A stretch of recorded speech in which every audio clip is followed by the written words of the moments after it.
Référence en matière de réalité virtuelle, augmentée et de réalisation 3D, Artefacto s'est construit grâce à sa spécialisation dans la conception et la production d'outils de communication.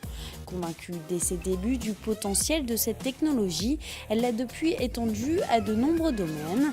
Depuis sa création en 1998, l'entreprise s'est tranquillement développée pour réaliser aujourd'hui un chiffre d'affaires de 3 millions d'euros. Artefacto Rennes de cœur a déménagé à Béton à la recherche de plus d'espace.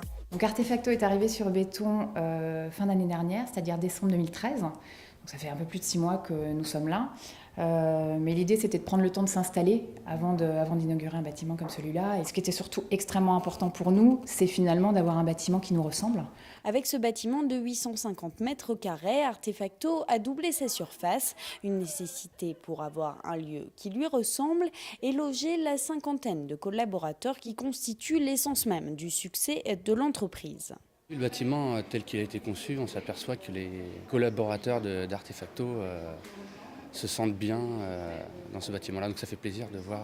C'est non seulement la concrétisation de ce qu'est l'entreprise, de son cœur de métier, on travaille l'image, on travaille la communication, mais c'est aussi, et je suis particulièrement heureuse pour eux, tout le travail de cette équipe, de tout ce développement qui ne se fait pas d'un coup de baguette magique et qui n'est pas une réalité augmentée mais une réalité bien réelle. Même si l'équipe habite les lieux depuis 6 mois, les dernières retouches se sont faites. Le matin même, un emménagement devenu donc bien réel avec cette inauguration lors de la semaine rennaise du numérique. L'opportunité digitale et le congrès qui était autour de cet événement était complètement en phase avec ce que nous sommes nous, autour de la création numérique.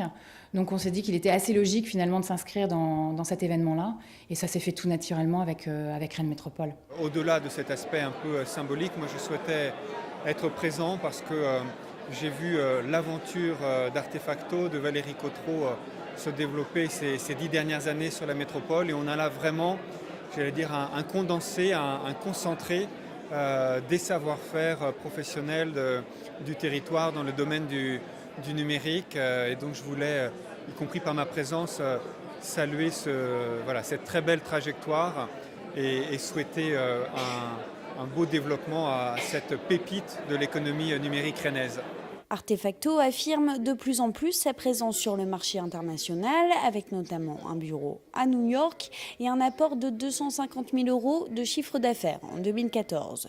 Son inauguration lors d'opportunités digitales n'est pas un heureux hasard, mais plutôt une aubaine. Cette rencontre avec les délégations francophones étrangères représente un marché nouveau et intéressant pour la société, une délégation en tout point heureuse de cette découverte.